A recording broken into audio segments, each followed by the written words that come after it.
My stepmother leaned across the conference table in Naples, Florida, 3 weeks after my father's funeral, and said, with a satisfaction she'd clearly been saving for this exact moment, "You'll get nothing from your father's estate. All 154 million of it. I made sure of that years ago." Our family attorney, sitting at the head of the table, simply smiled and opened his folder. "My name is Marisol Thackeray, 36 years old, and I want to explain something about my stepmother, Genevieve, before I describe what actually happened in that conference room, because I think the specific history between us matters considerably to understanding why she was so genuinely, completely confident in that moment.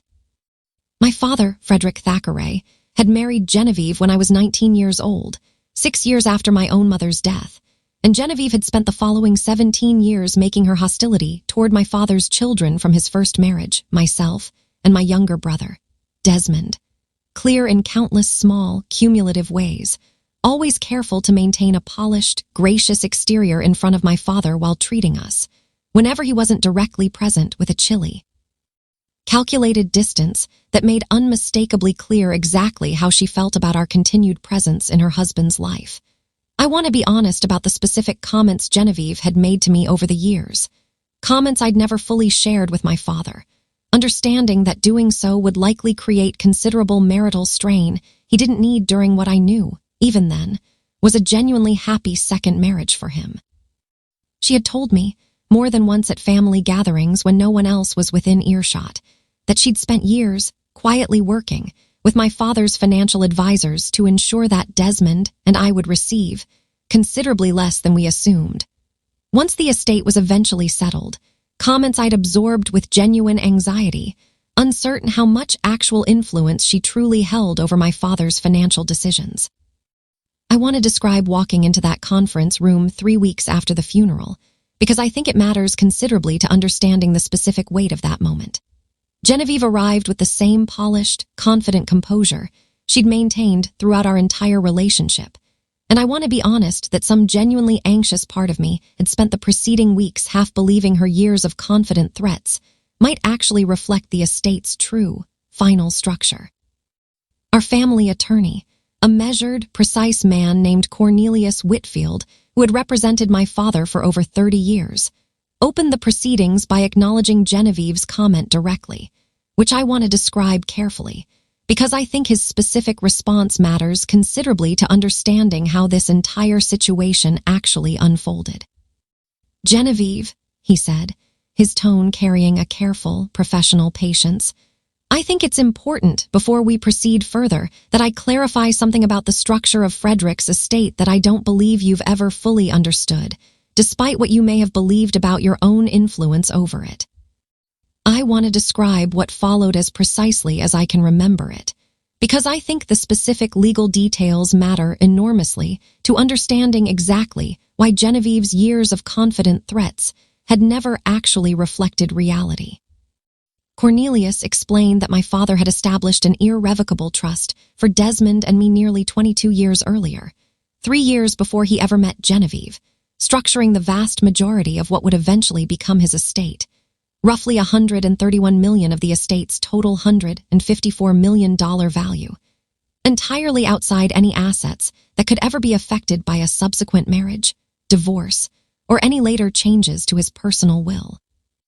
"This trust has been irrevocable since its creation," Cornelius continued. "By definition, that means it cannot be altered, amended, or influenced by any subsequent spouse, regardless of any conversations that spouse may have had with financial advisors over the years. I want to be direct about this, Genevieve.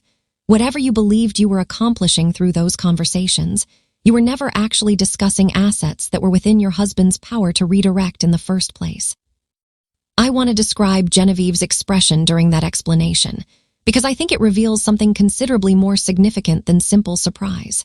Her composure, so carefully maintained throughout 17 years of quiet hostility toward Desmond and me, cracked visibly, moving through several stages of dawning, horrified recognition that the entire foundation of her confident threats had apparently never actually existed. "That's not possible," she said. "Frederick told me, more than once, that he was restructuring things, that he understood my concerns about fairness. Frederick may have had those conversations with you, Cornelius said, his tone remaining carefully professional despite the tension clearly building in the room. But I want to be clear that any restructuring he discussed could only have applied to the remaining $23 million of the estate that existed outside the original irrevocable trust. The portion of his assets he did retain direct control over throughout your marriage. I want to describe what came next, because I think it matters considerably to understanding the full scope of what my father had actually structured.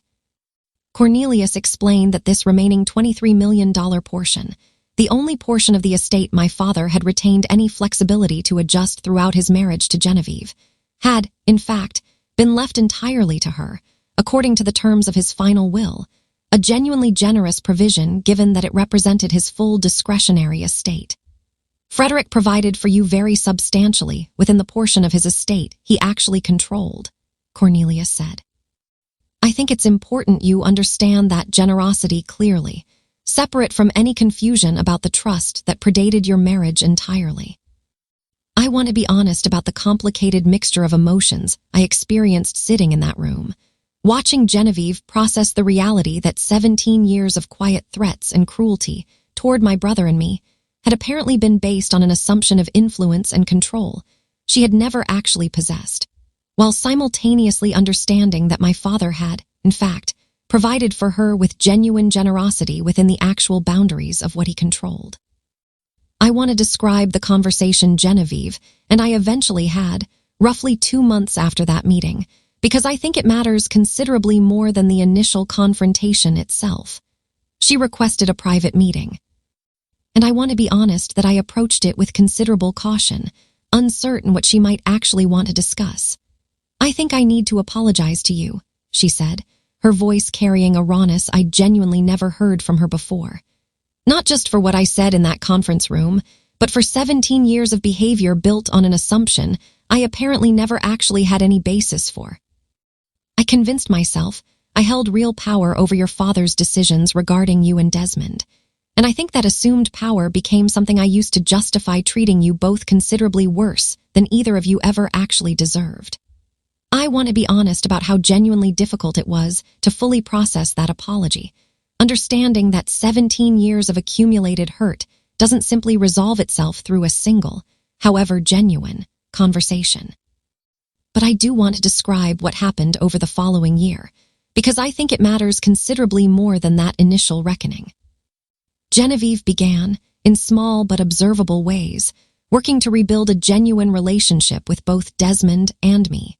Understanding, I think for the first time in our entire relationship, that whatever insecurity had originally driven her hostility toward my father's children had never actually needed to exist at all, given that the trust protecting our inheritance had never once been within her power to threaten.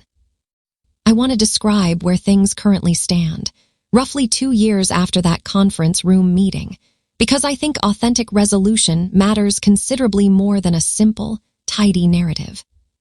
Genevieve and I have a considerably warmer relationship than we ever had throughout my father's lifetime, built now on a foundation of honesty neither of us had ever previously allowed into our interactions.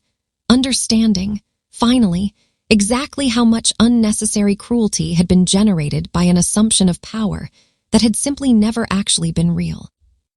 I think often about that specific moment in the conference room, about Genevieve's confident sneer and Cornelius's quiet, professional smile, understanding that my father, in his own careful, patient way, had protected Desmond and me from exactly the kind of manipulation Genevieve had spent 17 years threatening, structuring that protection so far in advance, so thoroughly and permanently, that her years of confident cruelty had never actually stood any chance of succeeding at all.